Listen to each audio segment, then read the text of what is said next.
Hello friends, आज 10वीं कक्षा में एग्ज़ाम में आने वाले क्वेश्चन आंसर पढ़ेंगे। ये छोटे छोटे प्रश्न उत्तर होते हैं और इनको अच्छे से समझ कर पढ़ लेंगे तो इनसे ऑब्जेक्टिव क्वेश्चन को भी सॉल्व करने में आसानी हो जाएगी। तो आइए ये छोटे छोटे प्रश्न उत्तर पढ़ते हैं। ये बहुत इम्पॉर्टेंट क्वेश्चन है, हर बार एग्ज़ाम में आते हैं, तो इन वाले प्रश्न उत्तर को अगर पढ़ लेंगे तो एग्ज़ाम में आसानी हो जाएगी। गोपियों का मन कौन चुरा कर ले गया? गोपियों का मन कौन चुरा कर ले गया? श्री कृष्ण। उद्धव गोपियों को कौन सा संदेश देते हैं? योग साधना का। उद्धव आते हैं गोपियों को संदेश देने, तो कौन सा संदेश देते हैं? योग साधना का। गोपियों ने उद्धव को बड़भागी क्यों कहा? क्योंकि उद्धव को श्री कृष्ण का सानिध्य प्राप्त था। गोपियों ने उनसे कहा कि तुम तो श्री कृष्ण के साथ में रहते हो। श्री कृष्ण ने गोपियों को संदेश देने के लिए किसको भेजा था? उद्धव को। श्री कृष्ण ने गोपियों को संदेश देने के लिए किसको भेजा? उद्धव को। गोपियों के अनुसार पहले से ही चतुर कौन था? श्री कृष्ण पहले से ही चतुर थे। गोपियां कहती हैं कि पहले से तो चतुर तुम थे ही, और ऊपर से राजनीति और गुरु ग्रंथ पढ़कर आ गए। हमारे हरि हारिल की लकड़ी, ये किसने किसको कहा? गोपियों ने उद्धव से कहा कि हम योग साधना का संदेश नहीं लेंगे, हम योग साधना नहीं करेंगे, क्योंकि हमारे हरि हारिल की लकड़ी के समान है। जैसे एक पक्षी है, उसके लिए वो लकड़ी ही सब कुछ है, वैसे ही श्री कृष्ण मेरे लिए सब कुछ हैं। जागते सोते दिन रात गोपियां क्या रटती रहती हैं? कान कान। श्री कृष्ण का नाम रटती रहती हैं। व्याधि का क्या अर्थ है? व्याधि का अर्थ योग साधना है। अपरस रहत स्नेह तगाते, इसमें तगा का अर्थ क्या है? धागा। गोपियों के लिए योग का संदेश लेकर कौन गया था? उद्धव। उद्धव को बड़भागी कहने में कौन सा भाव निहित है? व्यंग्य का भाव। गोपियां उनको बड़भागी कहती हैं और व्यंग्य के साथ कहती हैं। गोपियों ने हारिल की लकड़ी किसे कहा है? श्री कृष्ण को। गोपियों को योग का संदेश कैसा लगता है? कड़वी ककड़ी के समान। अपरस का क्या अर्थ है? रस रहित। अपरस का अर्थ है कि रस रहित है जो। गोपियां कृष्ण पर क्या कटाक्ष करती हैं? मथुरा जाकर राजनीति और गुरु ग्रंथ पढ़ लिया है। मथुरा जाकर राजनीति पढ़ आए हैं, ऐसा व्यंग करती हैं। गोपियों के मन में क्या इच्छा थी? श्री कृष्ण से मिलने की इच्छा थी। कृष्ण के सौंदर्य के प्रति आसक्त गोपियों की दशा किसके समान है? गुड़ और चींटी के समान। गुड़ श्री कृष्ण और चींटी गोपियां, तो गुड़ और चींटी के समान गोपियों की दशा है। परशुराम लक्ष्मण का वध क्या समझकर नहीं करते हैं? बालक। परशुराम लक्ष्मण संवाद किस कांड से लिया गया है? बाल कांड से। रामचरितमानस के बाल कांड से लिया गया है, जो तुलसीदास द्वारा रचित है। परशुराम को किसको देखकर गुस्सा आ गया था? टूटे हुए धनुष को। परशुराम के क्रोध को शांत करने का प्रयास किसने किया? श्री राम जी ने। तुलसीदास जी के उपास्य देव कौन है? श्री रामचंद्र जी। रघुवंश मणि किसे कहा गया है? परशुराम जी को। कुम्हड़बतिया किसको देखकर मुरझा जाती है? तर्जनी को। अंगूठे के पास जो उंगली होती है वो तर्जनी उंगली होती है, उसको देखकर कुम्हड़बतिया मुरझा जाती है। परशुराम ने धनुष तोड़ने वाले को किसके समान अपना शत्रु बताया है? सहस्बाहु के समान। धनुष तोड़ने वाले को परशुराम ने सहस्बाहु के समान शत्रु बताया है। लक्ष्मण ने किस शैली में परशुराम को उत्तर दिया? व्यंग्यात्मक शैली में। राम परशुराम लक्ष्मण संवाद काव्यांश की भाषा कौन सी है? अवधी भाषा। तुलसीदास जी ने भृगुकुल केतु किसके लिए प्रयोग किया है? परशुराम जी के लिए। भृगुकुल में केतु के समान हैं परशुराम जी। सूरवीर अपनी वीरता का परिचय कैसे देते हैं? युद्ध भूमि में शत्रु का लक्ष्मण ने परशुराम जी से कहा कि सूरवीर युद्ध भूमि में शत्रु का सामना करके अपनी वीरता का परिचय देते हैं। यहाँ कुम्हड़ बतिया को नाही किसने कहा है? लक्ष्मण ने। श्री कृष्ण के पाँव में क्या है? श्री कृष्ण के पाँव में नूपुर है। श्री कृष्ण ने अपने पैर में पायल पहनी हुई है। कृष्ण ने माथे पर क्या धारण किया है? किरीट। कृष्ण के माथे पर मुकुट है। कवि को कृष्ण के चेहरे पर फैली मुस्कान कैसी लग रही है? चंद्रमा की चांदनी के समान। कृष्ण ने कमर में क्या पहना है? करधनी। कृष्ण ने कटी में क्या पहना है? करधनी। मोर और तोता क्या कर रहे हैं?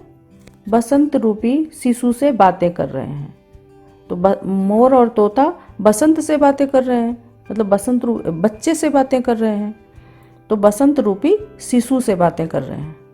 मदन महीप पद का प्रयोग किसके लिए हुआ है? कामदेव के लिए। पानी में बिछोना किसका बनाया गया है? नए नए पत्तों का। बालक बसंत को कौन जगाता है? बालक बसंत को गुलाब चुटकी बजाकर जगाता है। गुलाब खिलता है तो चुटकी की आवाज आती है, जिससे बालक जग जाता है। बालक बसंत किसका पुत्र है? राजा कामदेव का। बालक बसंत मदन महीप का पुत्र है। आकाश की उपमा किससे की गई है? दर्पण से।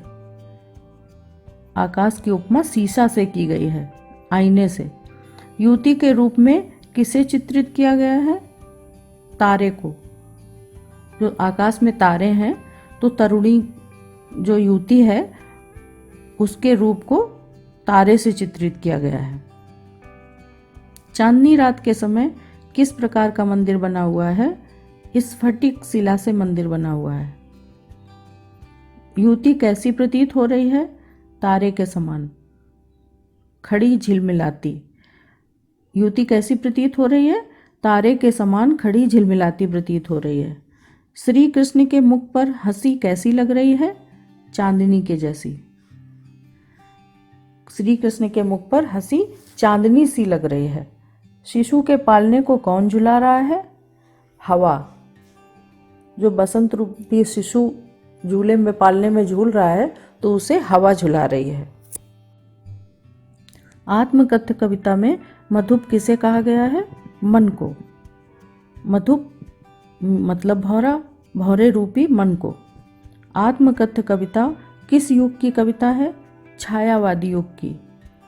आत्मकथ्य कविता में किसके जीवन को उधेड़ कर देखने की बात कही गई है?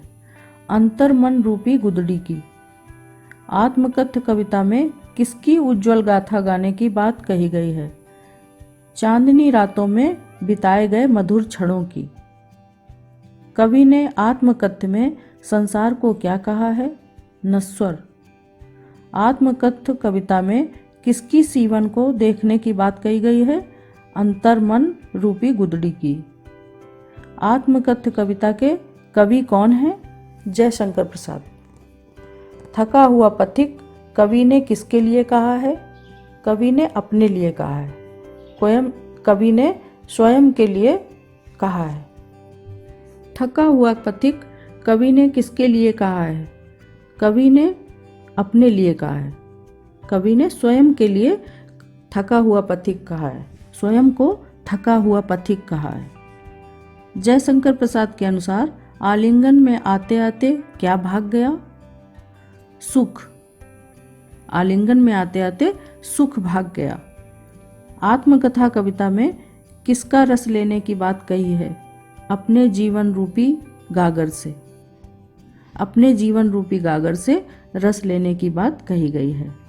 कवि किस गाथा को नहीं गाना चाहता? कभी अपने विगत जीवन की गाथा को, अपने विगत बीते हुए जीवन के पल को नहीं गाना चाहता। अनंत नीले आकाश में क्या होता रहता है? अनगिनत जीवन के इतिहास बनते बिगड़ते रहते हैं। मधु किसका प्रतीक है? मन रूपी भंवरे का। आत्मकथा कविता में किस भाषा का प्रयोग हुआ है? खड़ी बोली का। आत्मकथ्य कविता में कवि कैसा स्वप्न देखकर जाग गया? प्रेयसी से मिलने का मोहक स्वप्न देखकर जाग गया। उज्ज्वल गाथा से कवि क्या कहना चाहता है? मधुर स्मृतियों को स्मरण करना चाहता है। उत्साह कविता में कवि ने किसका आवाहन किया है? बादलों का। उत्साह कविता में अनंत के घर किस दिशा से आने की बात कही गई है? अज्ञात दिशा से। उत्साह कविता का मुख्य स्वर क्या है? प्रगतिवादी। कवि ने बादलों से क्या लाने को कहा है? क्रांति लाने के लिए कहा है। कवि ने बादलों से क्रांति लाने के लिए कहा है। उत्साह कविता में धाराधर का अर्थ क्या है? बादल। उत्साह कविता किसने लिखी? सूर्यकांत त्रिपाठी निराला जी ने। उत्साह कविता में कौन विकल हो रहा था? बादल। उत्साह कविता में बादल किसका प्रतीक है? क्रांति का। अट नहीं रही कविता में किसका चित्रण है? फागुन मास के सौंदर्य का। अट नहीं रही कविता के कवि कौन है? सूर्यकांत त्रिपाठी निराला। अट नहीं रही कविता में फूल माला की विशेषता क्या है? मंद मंद खुशबू आ रही है, धीमी धीमी सुगंध आ रही है। दंतुरित मुस्कान में किसकी आंखें चार होने की बात कही गई है? कवि और बच्चे की। कवि की झोपड़ी में क्या खेल रहे थे? जलजात। यह दंतुरित मुस्कान के कवि कौन हैं? नागार्जुन। यह दंतुरित मुस्कान कविता में किस भाव की अभिव्यक्ति हुई है? वात्सल्य भाव की। कवि के अनुसार फसल क्या है? ढेर सारी नदियों के पानी का जादू। छाया मत छूना कविता के कवि कौन है? गिरजा कुमार माथुर। छाया को छूने से क्या होता है? दुख। छाया को छूने से दुख होता है। छाया मत छूना कविता में जो ना मिले उसे भूलकर किसका वर्णन करने की बात कही गई है? भविष्य को वर्णन करने की। भविष्य को वर्णन करने की बात कही गई है। छाया मत छूना कविता में छाया से क्या अभिप्राय है? अतीत की स्मृतियों से। छाया का मतलब है अतीत की स्मृतियाँ। कवि ने चंद्रिका का उल्लेख कैसे किया है? खुशी के प्रतीक के रूप में। चंद्रिका को खुशी का प्रतीक माना है। कन्यादान कविता में लड़की को किसकी पाठिका कहा गया है? धुंधले प्रकाश की। लड़की को धुंधले प्रकाश की पाठिका कहा गया है। कन्यादान कविता के रचनाकार कौन है? ऋतुराज। कन्यादान कविता में वस्त्र और आभूषण को कैसा बताया है? नारी के लिए मोह का बंधन। वस्त्र और आभूषण नारी के लिए मोह का बंधन होते हैं। कन्यादान कविता में माँ ने लड़की को क्या समझाया? अपने रूप सौंदर्य पर मत रीझना। माँ ने लड़की को समझाया कि अपने सौंदर्य पर मत रीझना, खुश मत होना ज़्यादा अपने सौंदर्य को देखकर। कन्यादान में कवि ने किसके दुख को प्रामाणिक बताया है? माँ के दुख को।